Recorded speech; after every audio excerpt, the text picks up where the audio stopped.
Ladies and gentlemen, as always, it's reassuring to see. Thanks. It's reassuring to see that as we meet here time after time, the faithfulness of the supporters of the NCRI and the Mujahideen continue to turn up here to voice their support and to demonstrate it. And that's encouraging for someone like myself. We recognise that there is a very important battle to be fought. We need to take our battle closer to the front. Those of you who were here last week will remember me recalling a story of an MP who said that he was going to write a book on the successes of the United Nations over the last 10 years. Then went on to say, but of course I've not started the first page yet. The reality is that, certainly from my perspective, that if our own Department of Foreign and Commonwealth Affairs is not concentrating on what is going on, it's folly to leave it to the United Nations alone. Then I've got to ask, what is the American government doing, and what is our own very able William Hague doing? They've got to do more now. First of all, I was one of the parliamentary delegation to Paris this year, and I want to report back from that, myself, David Amis and Mark Williams MP, and report back 2 or 3 things from that. It's the 4th or 5th time I've been to this rally, that I know parliamentarians have been. What a tremendous event it is, and how extraordinary it is to go to an event when there are 51 nations represented. And I spoke to the English delegation, who were from people who were in the audience, if you like, and I was struck by their determination to be there, and others from other countries. And I think this is unique, in my opinion, unique in the world, the way 51 nations get together to take on the issue that's in front of us. I'm going to be very brief, but I would like to say I very much support what's been said by previous speakers about Martin Kobler. It's absolute disgrace. Just finally, just to say very quickly, we did have, as well as 51 nations, 100,000 people at the rally, extraordinary, and 600 political dignitaries, members of parliaments throughout the world. That is just extraordinary in any event. And finally, we presented at that event, David Amis MP and myself for the Lords, colleagues here, together about just short of, or just over 500 parliamentarians who committed to a statement supporting what is happening at Madam Rajavi and in Camp Liberty and Camp Ashraf, or against it.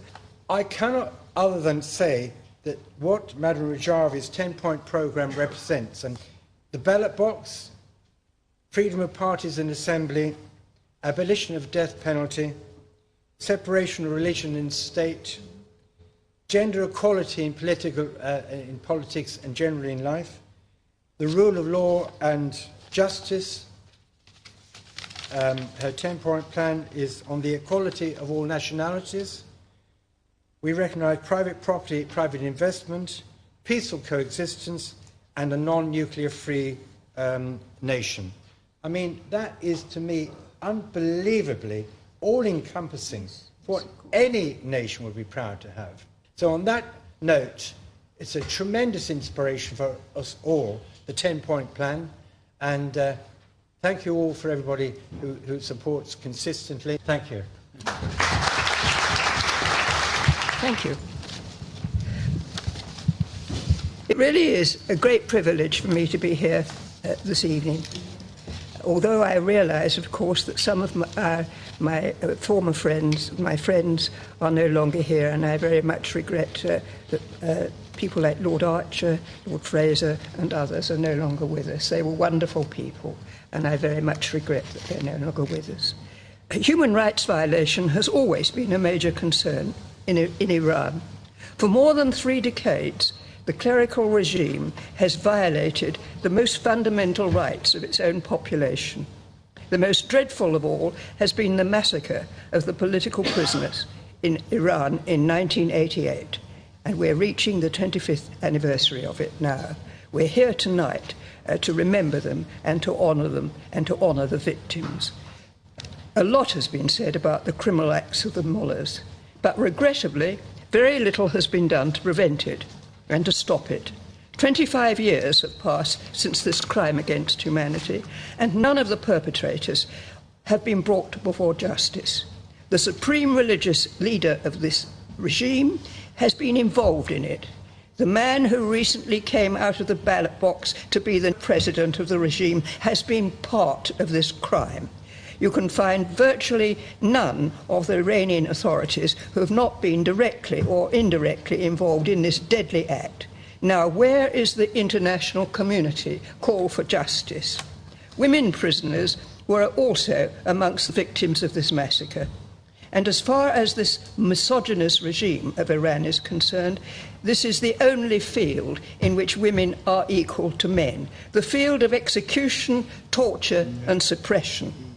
Women had terribly suffered for 3 decades under this regime. They have been savaged, repressed, given no choice of freedom to practice the most rudimentary rights. As political activists and prisoners, they have been brutally and sexually abused to force them to surrender.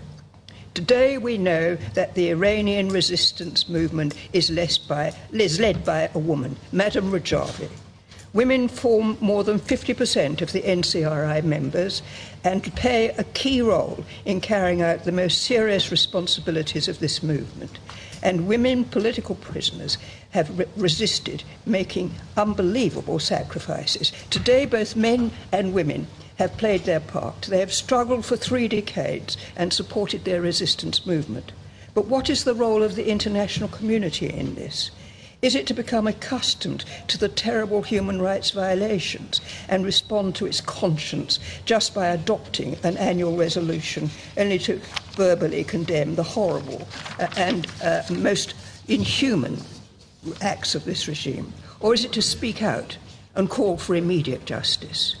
If this year is the year of the General Assembly, we want the resolution on human rights in Iran to be strong enough and worthwhile enough. And the best we can include in that resolution is to call for human rights dossier on this regime to be referred to the UN Security Council. Ordinary resolutions no longer work. The Security Council must give special attention to the massacre of the prisoners in 1988, a crime which has not received any punishment yet. And the Security Council must refer this dossier to the International Criminal Court in Hague, or form a special court on it. We must also include in the resolution the fact that the people who most suffered and affected by these horrendous violations of human rights have been members and supporters of the PMI and their families.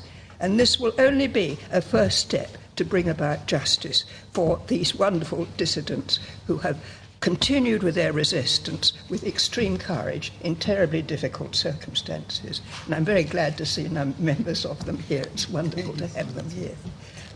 I also add my voice to those who have protested against the UN Secretary-General's untrue report of the situation in Camp Liberty. This is of great concern to all of us. They are dissidents. They've got supposed to have UN protection.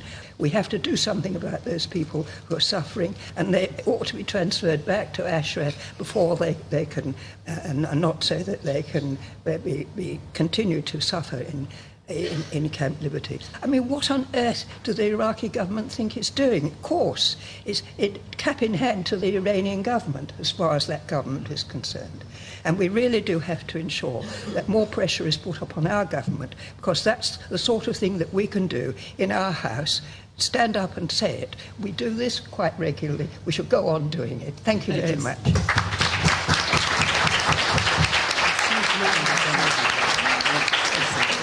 Well, good evening, ladies and gentlemen. It's a great privilege to be with you tonight and to be invited to speak to you. I come really but lately to any understanding of what has happened in Iran over the decades. That we gather to get together today to remember the brutal execution of 30,000 people, to me is beyond comprehension and almost beyond belief that this could happen in a country of 77 million people, which is one of the most ancient civilizations of the world, one of the richest, most culturally gifted and endowed nations of the world. So it's profoundly important, I think, that what my fellow parliamentarians have been doing over the years. I come from Northern Ireland, and my experiences there led me into many other conflict zones. And I've worked with a particular emphasis on conflict resolution and the impact of Security Council Resolution 1325 and the successive resolutions. And I can see some of the impact in the women who are here today, and in Madame Rajavi, and in that high level of women engaged in politics and carrying such a brave torch for freedom in Iran. But so much remains to be done. I have been appalled. I have been absolutely appalled by the reports of the activities of the United Nations Special Representative, the Secretary General, and what is said to have happened in Camp Ashraf and generally. I have been absolutely appalled by this, and I cannot understand that the United Nations, and Iran was one of the founding members of the United Nations, that the United Nations is not conducting an investigation, and it's very clear that there's an absolute need for such an investigation. Above all, I think the United Nations recently recognised that it has a responsibility to protect. What I have seen, what I have become aware of, is a total absence of human rights and democracy in Iran. I have seen executions, unlawful detentions, torture, displacement, people turned into refugees, IDPs, a lack of political accountability and a lack of any democracy. And you have the answer in Iran. Madam Rajavi has very clearly articulated her 10-point programme, and it does provide a way forward. Yeah, thank you. Thank you very much for the invitation. But the information that I've been given, and I'm also sort of learning about Iran, what's happening in Iran is truly, truly shocking. The evidence of the violation of human rights has to shock anybody that sees that. But alongside that shocking, appalling violation of human rights, I think also there's much to give hope in the sense of the resistance that is being shown, particularly among women, and the indomitability of the human spirit, and the resilience of human dignity, which is at the heart of human rights, and that is not being beaten. They can rain down missiles, but they cannot crush the human spirit. And that is very humbling for those of us who are not having to live through what people of Iran are living through. So I salute you. I hope that more and more of us will come to express our solidarity with you, and that will help your cause.